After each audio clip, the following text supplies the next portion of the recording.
So how do you afford to buy, and is it the right time to sell? The average 30-year mortgage at around 7%. Around 69% of current mortgages have an interest rate less than 3%.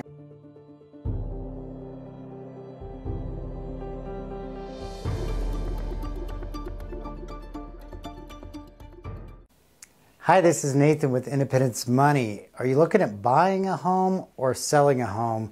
Today's video with some statistics, possible solutions, is between a rock and a hard place. So, welcome back, my existing subscribers and viewers. It's been a long time. I've taken a big break. I spent some time in Nicaragua and just got some recharge time down there in the sun. Speaking of that, buying a house on the ocean, a beachfront house down there, is cheaper than a starter home where I live in Colorado. And part of the reason why is America's higher prices for sure, but you can't use a mortgage to buy a house down there, so it keeps prices lower. That's really what drives prices in America, is the ability to use leverage through a mortgage. And right now we're looking at the average 30-year mortgage at around 7%. It's down a little bit from 8 last year, but it's still 7 and well above the average of 3% from just a few years ago. So how do you afford to buy, and is it the right time to sell? So for the sellers, we just came through this huge mortgage, or this huge housing almost bubble. I don't want to use the word bubble because that implies a crash, but a huge increase in prices, and that was due to low interest rates. When you have low interest rates, you can afford a higher mortgage, you can afford a more expensive house. So it's kind of hand in glove. You know, low mortgage rates feel great on the interest placement, but it demands a lot higher prices, where the market we're in now with higher rates is actually kind of cooling the housing market. So if you're a seller, it's going to take more time to get it sold. Inventory is staying on the market a little bit longer. Prices are cooling but still holding steady. Some markets they're pulling back, a lot of markets they're not. And the downside is you may have less buyers with people that want to afford a mortgage at 7%. One way you can offer more buyers is a 2-1. This is where the seller, you pay a kind of a prepaid interest of 2% down on the mortgage for the first year, 1% on the second. That can entice new buyers. Of course, if you're a buyer, that's something you could ask for too.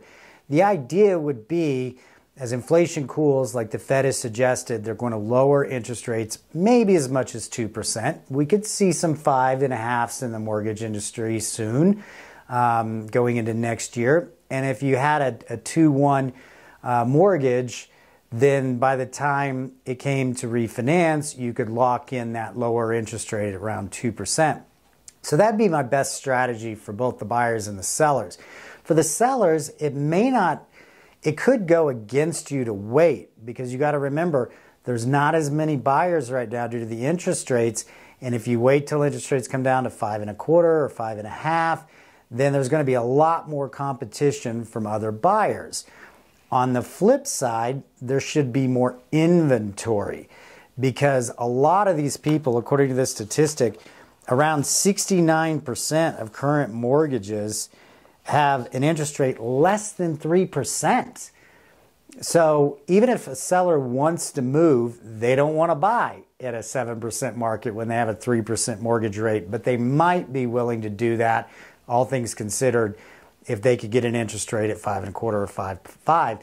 So waiting for rates to come down could work for you with increased supply, but it also will work against you with increased demand. The lower interest rates go, the higher prices are going to go up. Hence, the 2-1 option that a lot of buyers and sellers are agreeing on. We do have a housing problem, obviously, in the United States. The old rule of thumb, according to like the Atlanta Fed, is to be able to buy a house is like 30% of your income. Right now, nationally, it's 43% of your pay, which is really hard to swallow, right?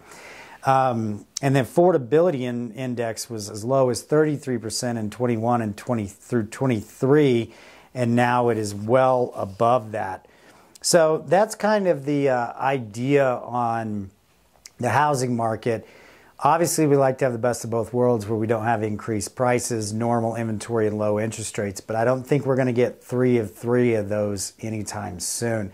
Let me know your thoughts, comments. I always appreciate your shares.